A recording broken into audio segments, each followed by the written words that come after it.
제가 어렸을 때 그 아동부 예배에 가면 예수님은 어떤 분이실까요? 예수님에 대해서 이 찬송을 통해 많이 배웠던 것 같아요. 예수님은 누구신가? 다다다다다다다다다. 아마 한 번쯤은 들어보셨을 것 같아요. 자막에 나왔지만 여기 2절 가사를 보면 이렇게 나오죠. 예수님은 누구신가? 온 교회의 머리와 온 세상의 구주시며 모든 왕의 왕이요 심판하실 주님 되고 우리 영광 되시네.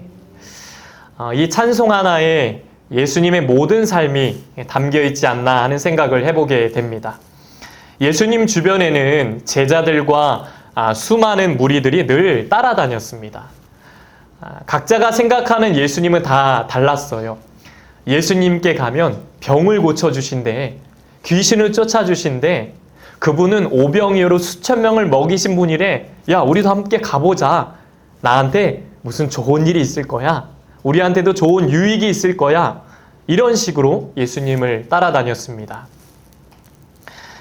그러나 예수님은 그들과 전혀 다른 계획이 있으셨습니다.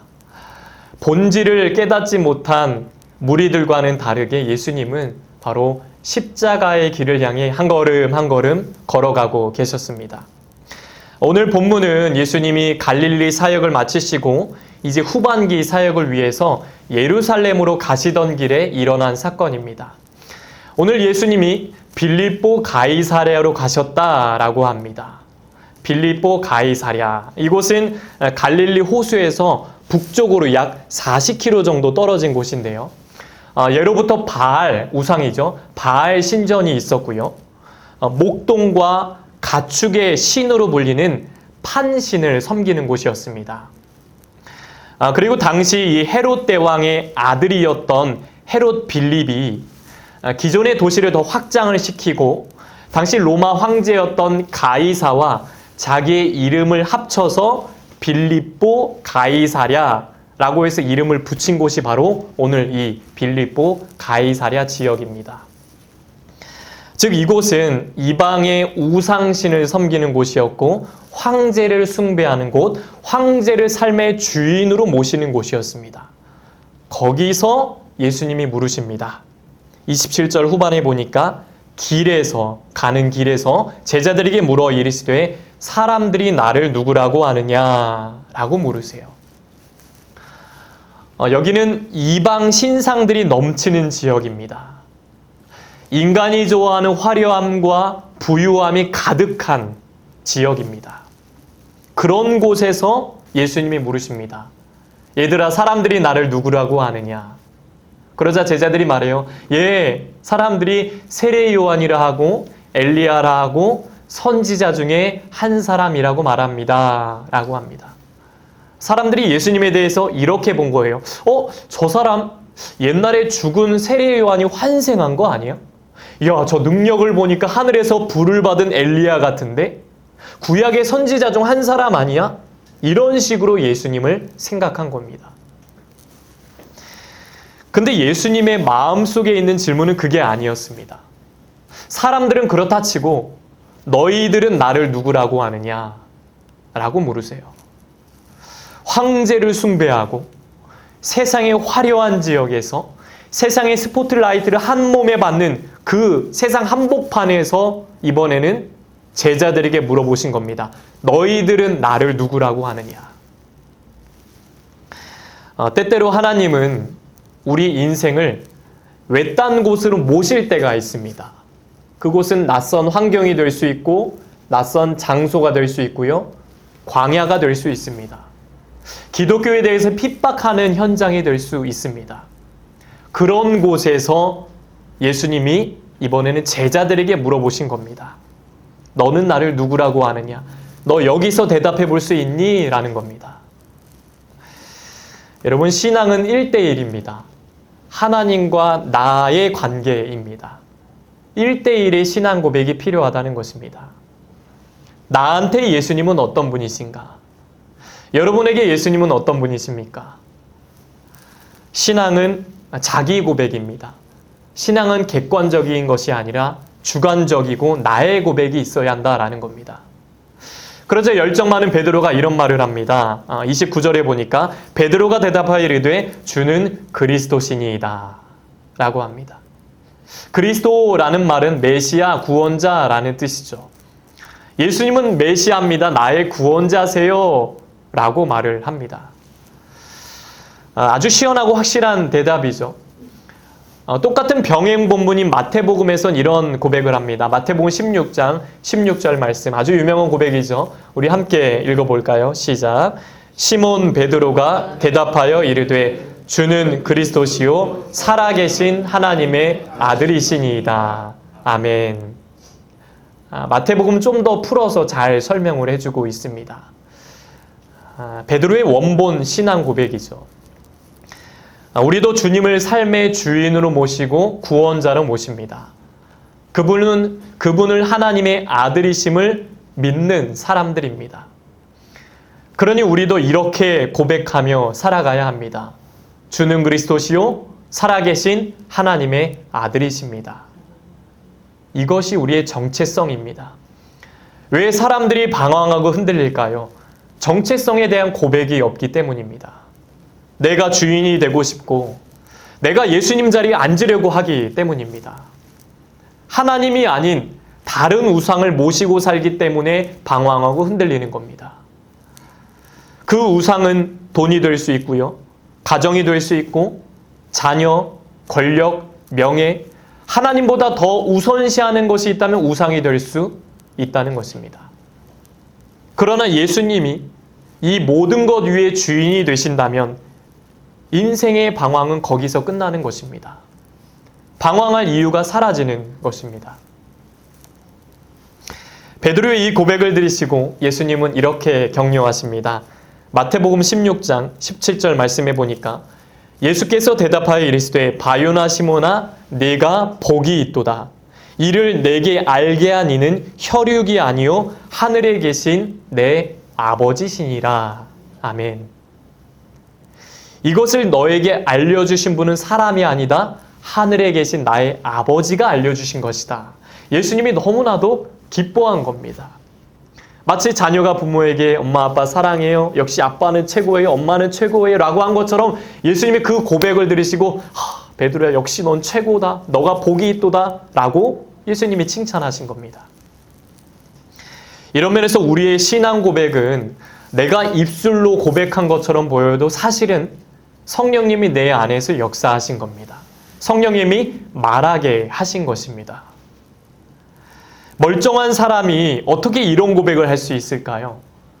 사람이라면 나랑 똑같이 먹고 자고 똑같은 옷을 입고 있는 사람을 향해서 당신은 나의 메시아예요. 당신은 나의 구원자예요. 말할 수가 있겠습니까? 정신이 이상한 거죠. 근데 베드로 안에 성령께서 역사하셨기 때문에 베드로가 그런 고백을 할 수 있었던 것입니다. 예전에 그 어느 목사님들 모임에서 제가 식사를 함께 했는데요. 이런 질문이 나왔어요. 목사님들끼리만 할 수 있는 질문인데요. 목사님들을 설교 준비할 때 성령님이 언제 임재하시나요? 설교 준비를 언제 끝내냐 이런 소리예요. 설교 준비가 언제쯤 마무리가 되냐. 그러니까 많은 분들이 한참 웃더니 어떤 분이 얘기해요. 저는 금요일에 마무리됩니다. 금요일에 성령님이 임재하세요. 그러니까 와 금요일 와 대단하다 박수를 쳐요. 근데 또 어떤 분이 저는 목요일에 끝납니다. 그러니까 박수 소리가 더 커져요. 와 대단하다. 목요일에 끝나는구나. 근데 또 어떤 분은 저는 토요일 밤에서 주일 새벽까지 넘어가는 그 시간에야 끝납니다. 다급하게 막 준비를 한 거죠.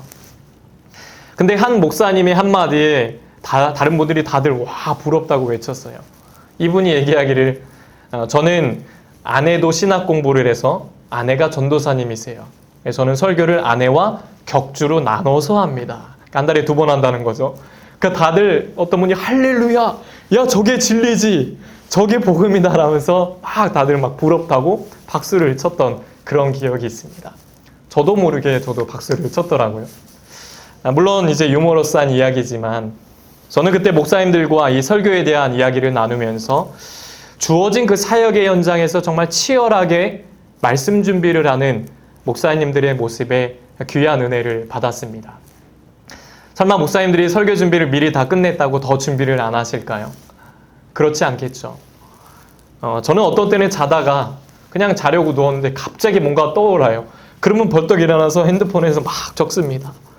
그런 제 자신이 너무 어떤 때는 참 이렇게도 하는구나. 길을 가다가 뭐가 떠오르면 막 적어요. 밥을 먹다가도 갑자기 떠오르면 핸드폰을 꺼내면 막 적어요. 주일 새벽이라도 갑자기 마음을 주시면 이 원고를 고치고 또 고칩니다. 성령님이 주시는 마음이죠. 그래서 저는 준비할 때마다 늘 기도합니다. 성령님, 저에게 지혜의 영을 주세요. 주의 말씀 가운데 깨닫는 은혜를 주셔서 이번 주일에 주님의 마음이 잘 전달되게 하여 주시옵소서. 기도합니다. 제가 하는 것이 아니기 때문입니다. 우리가 신앙생활을 하는 것은, 내가 교회를 나오고 예배를 드리고 봉사를 하는 것은 나의 의지나 노력으로 하는 게 아닙니다. 성령님이 하게 하신 겁니다. 성령님이 마음을 주셨기 때문에 주님께 예배를 드리고 봉사하는 것입니다. 그래서 우리가 이 자리에 나온 것은 주님의 은혜입니다. 주님이 부르셨기 때문입니다. 주님의 몸된 교회를 섬기라는 마음을 주셨기 때문에 주님을 바라보고 헌신하는 것입니다. 성령께서 베드로의 마음이 역사하셨기 때문에, 일하셨기 때문에 베드로가 그 위대한 신앙 고백을 할 수 있었던 것입니다. 이렇게 베드로가 응답하니까 예수님은 앞으로 일어날 일에 대해서 이렇게 말씀하십니다. 31절에 보니까 인자가 많은 고난을 받고 장로들과 대제사장들과 서기관들에게 버림받아 죽임을 당하고 사흘 만에 살아나야 할 것을 비로소 그들에게 가르치시되. 예수님이 예언하신 일 첫 번째는 인자가 고난을 당하고 장로들과 대제사장들과 서기관들에게 배척을 받고 죽임을 당한다는 겁니다. 여러분, 이게 말이 쉽죠. 말은 단순하지만 그 얘기를 직접 들은 제자들은 얼마나 충격이었을까요? 누가 죽는다고요? 예수님이 죽으신다고요? 얼마나 놀랬을까요? 두 번째 예언은 예수님이 3일 만에 부활하신다는 겁니다. 예수님이 왜 이 말을 하셨을까요? 베드로를 너무 사랑하셨기 때문이고 베드로가 믿을 만했기 때문입니다.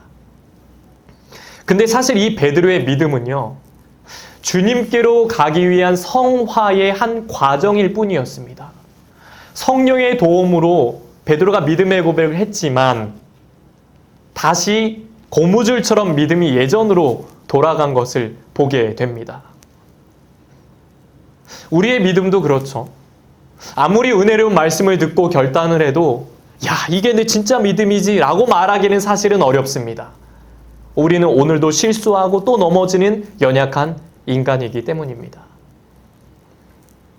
베드로는 성령 안에서 믿음으로 고백했지만 이 다음 장면을 보면 우리가 끝까지 믿음으로 살아가야 하는 이유에 대해서 말해주고 있습니다. 베드로가 이렇게 넘어졌기 때문입니다. 오늘 32절 말씀해 보니까 드러내놓고 이 말씀을 하시니 베드로가 예수를 붙들고 항변하매 라고 합니다. 예수를 붙들고 항변했다라고 합니다. 이 항변하다, 이 말은 원어로 꾸짖다, 책망하다라는 뜻이에요. 그러니까 이런 거죠. 베드로가 예수님을 막 몰아붙이면서 예수님 도대체 무슨 소리 하시는 거예요? 왜 십자가를 지려고 하세요? 물 들어올 때 노를 저어야죠. 사람들이 이렇게 따르기 시작할 때 예수님 더 좋은 자리에 올라가셔야죠. 무슨 엉뚱한 소리를 하시는 거예요? 베드로가 예수님께 화를 냈다는 거예요. 왜 그렇습니까?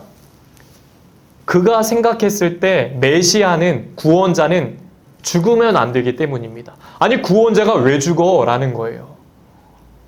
만약에 예수님이 왕이 되신다면 베드로는 좋은 자리 한번 차지할 수 있었거든요. 수제자였잖아요. 좀 충분히 오른팔 한번, 총리 정도 한번 할 수 있었죠.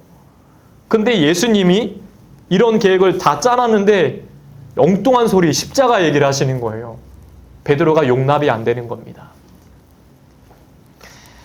그러자 예수님이 말씀하세요. 33절에 보니까 예수께서 돌이키사 제자들을 보시며 베드로를 꾸짖어 이르시되 사탄아 내 뒤로 물러가라. 내가 하나님의 일을 생각하지 아니하고 도리어 사람의 일을 생각하는도다 하시고. 수제자였던 베드로에게, 오른팔이었던 베드로에게 사탄아 물러가라 라고 하세요. 와우, 예수님 말씀 좀 심하시지 않았나? 근데 이 안에는 영적인 비밀이 담겨 있습니다. 우리도 베드로처럼 될 수 있다는 것입니다. 성령에 의해서 주는 그리스도십니다. 믿음의 고백을 했지만 한순간에 우리도 사탄에 의해서 물러가야 하는 존재가 될 수 있다는 것입니다. 그럼 그 기준은 무엇일까요? 하나님의 일을 생각하는가? 아니면 사람의 일을 생각하는가입니다. 성령은 하나님의 일을 생각하게 합니다. 그런데 사탄은 사람의 일을 생각하게 합니다. 마태복음 4장에 보면 사탄이 예수님을 세 가지로 시험한 내용이 나오죠. 어떤 내용이 나오죠? 이 돌들을 떡으로 만들어 봐라. 높은 곳을 내려가서 너 여기서 뛰어내려봐. 너 나한테 절 한 번만 하면 내가 온 세상을 너한테 다 줄게 라고 사탄이 예수님을 시험합니다. 이게 다 뭡니까? 하나님의 능력을 이용해서 자기의 유익을 채우려는 것입니다. 사람의 일을 따르게끔 유혹을 하는 것입니다. 여러분, 이런 일들이 지금도 일어나고 있지 않습니까? 우리도 예수를 믿는다고 했지만, 신앙생활 열심히 한다고 했지만, 주님 뜻대로 살기로 했네 라고 했지만, 때때로 조금 많이 세상 뜻대로 살기로 했네가 요즘 우리의 현실 아닙니까? 후안 카를로스 오르티즈 목사님 이전에 언급드린 그 제자입니까? 라는 책에 보면 이런 챕터가 나와요. 볼까요? 내가 복음서. 마태, 마가, 누가, 요한, 사복음서 이외에 오늘날의 현대인들에게는 제5복음서, 내가 복음서가 있다는 겁니다. 내가 만든 복음서. 제목만 봐도 느낌이 오지 않습니까? 결론을 이렇게 말합니다. 이것은 하나님 나라의 복음이 아니다라는 것입니다. 여러분, 우리는 어떻습니까? 내 인생의 어떤 중요한 일을 결정할 때 이것이 정말 주님이 기뻐하시는 일인가? 주님이 원하시는 일인가? 기도하며 결정합니까? 아니면 나의 유익을 따라, 나의 판단을 따라 선택하고 결정합니까? 사탄, 사람의 일이 아니라 하나님의 일을 생각하는 교회, 하나님의 일을 먼저 생각하는 성도가 저와 여러분이 되시기를 소망합니다. 이 사건 이후에 예수님은 중요한 진리를 가르쳐주고 계십니다. 34절 말씀, 아주 유명한 말씀이죠. 우리 함께 읽겠습니다. 시작. 무리와 제자들을 불러 이르시되 누구든지 나를 따라오려거든 자기를 부인하고 자기 십자가를 지고 나를 따를 것이니라. 아멘. 예수님을 따른다는 것은 무엇입니까? 첫째, 자기를 부인하는 것입니다. 부인한다라는 말은 원어로 완전히 관계를 끊다라는 뜻입니다. 하나님으로부터 오지 않는 모든 것들에서 의도적으로 떠나는 것을 말합니다. 지금 내가 의도적으로 떠나야 할 것은 무엇입니까? 내 신앙생활에 방해되는 것은 무엇입니까? 내 교만, 내 욕심, 자랑, 자존심, 거기서 자유할 때, 거기서 멀어질 때 어느새 제자의 길 위에 서 있는 나 자신의 모습을 발견하게 될 것입니다. 디트리 보네포 목사님의 나를 따르라 라는 그 책에 보면 이런 내용이 나옵니다. 자기 부인은 자기 자신을 아는 것이 아니라 오직 그리스도만을 아는 것이다. 자기 부인은 내 앞에 놓여있는 매우 힘든 길을 바라보는 것이 아니라 앞장서 가시는 분을 바라보는 것이다. 그분이 앞장서 가시니 그분을 굳게 붙들라 라고 합니다. 자기 부인은 내 삶을 보는 것이 아니라 앞장서 가시는 주님을 굳게 붙드는 것입니다. 둘째로 예수를 따른다는 것은 자기 십자가를 지는 것입니다. 우리에겐 두 개의 십자가가 있습니다. 하나는 예수님이 지신 십자가입니다. 이건 내가 질 수 없습니다. 또 하나는 내가 지고 가야 할 십자가입니다. 신기한 건 내가 지는 십자가를 주님이 대신 져주실 수 없다는 것입니다. 내가 지고 가야 합니다. 우리에겐 각자의 저마다 십자가가 있습니다. 그 십자가는 가정이 될 수 있고, 건강이 될 수 있고, 물질이 될 수 있고, 일터가 될 수 있고, 사명이 될 수 있고, 고쳐지지 않는 내 성격이 십자가가 될 수 있습니다. 때론 이 십자가가 너무 무겁고 고달플 때가 있어요. 그래서 요청해요. 주님, 십자가 한 번만 져주시면 안 됩니까? 아무리 도와달라고 요청을 해도 주님은 말씀하십니다. 자기 십자가를 지고 나를 따라와야 한다 라고 말씀하세요. 그러나 우리가 십자가를 질 수 있는 방법은 앞에 계신 주님의 십자가를 바라보는 것입니다. 내가 지금 보는 그 십자가는 죽음의 십자가가 아닙니다. 그 십자가는 능력의 십자가요, 사랑의 십자가입니다. 그 십자가는 생명의 십자가요, 승리의 십자가라는 것입니다. 그리고 주님은 따르라 라고 하십니다. 행동하라는 것입니다. 주님은 우리만 십자가를 지게 하지 않으셨습니다. 주님이 먼저 십자가를 지고 골고다로 올라가셨습니다. 이 길은 때론 위험합니다. 어려워요. 사서 고생도 합니다. 고난과 아픔의 길입니다. 그러나 이 길이 생명의 길이요, 내가 사는 길입니다. 가치 있는 길이요, 영광의 길입니다. 지금 이 순간도 주님은 우리와 함께하고 계십니다. 예수님을 따른다는 것은 자기를 부인하고 오늘도 기꺼이 나만의 십자가를 지고 주님을 따라가는 것입니다. 순종의 끝에는 영광이 있을 것입니다. 이것이 제자의 길이고 우리가 가야 할 그리스도인의 길인 것입니다.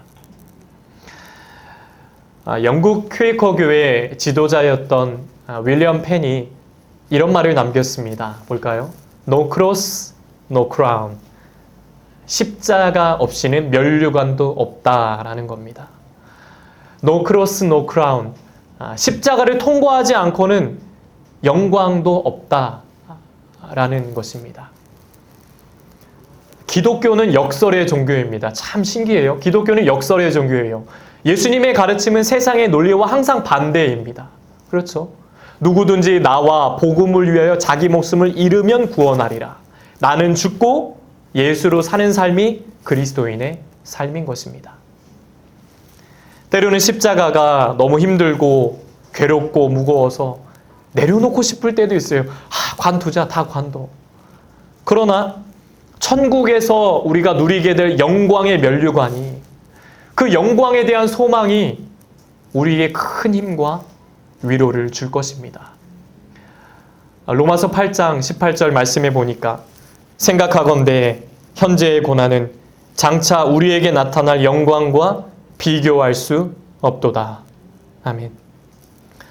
우리에게 주어진 그 십자가, 나만의 십자가를 지고 예수를 바라보며 따라가시길 바랍니다. 그 길을 걷는 자에게 하나님의 사랑과 은혜가 영원히 함께할 것입니다. 오늘도 그 영광의 길, 축복의 길을 믿음으로 걷는 제자로 살아가시는 저와 여러분 되시길 주님의 이름으로 간절히 축복합니다. 이제 함께 찬양하고 기도하겠습니다. 십자가의 길, 순교자의 삶 찬양하겠습니다.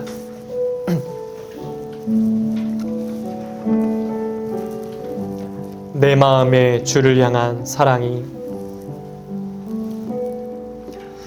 내 마음에 주를 향한 사랑이, 나의 말엔 주가 주신 진리로, 나의 눈에 주의 눈물 채워주소서.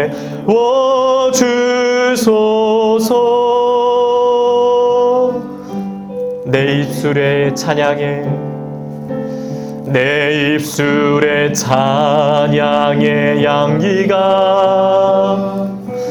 두 손에는 주를 닮은 섬김이,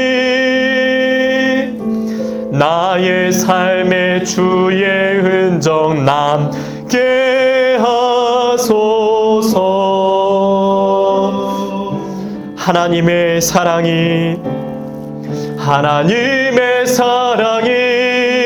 영원히 함께하리. 십자가의 길을 걷는 자에게, 순교자의 삶을 사는 이에게,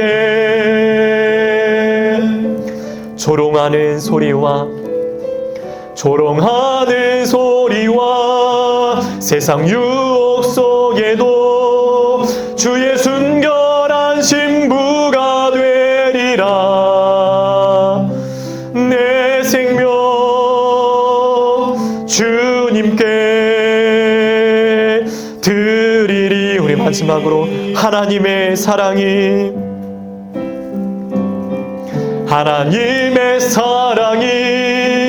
영원히 함께하리.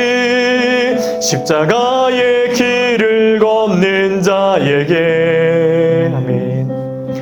순교자의 삶을 사는 이에게, 조롱하는 소리와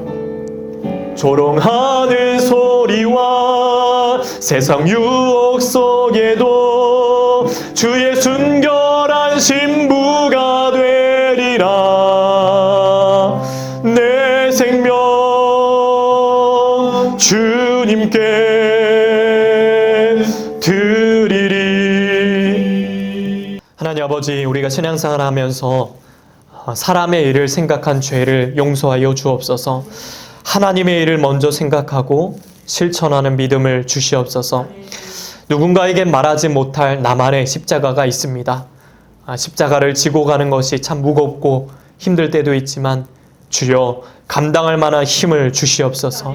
앞에 계신 주님을 바라보며 십자가를 담대히 지고 갈 수 있는 능력을 주시옵소서. 영광의 면류관을 소망하며 오늘도 가치 있는 길, 생명의 길을 걷는 제자로 살아가도록 우리의 삶을 축복하여 주시옵소서. 이제는 우리 주 예수 그리스도의 은혜와 하나님 아버지의 넘치는 사랑하심과 성령의 가마없는 역사, 교통하심이 영광의 면류관을 바라보며 나의 십자가를 지고 주님만 따르며 살기 원하는 우리 씨앗의 성도들과 가정과 자녀들과 일터 위에 이제부터 영원토록 함께 하시기를 간절히 축원하옵나이다. 아멘. 주님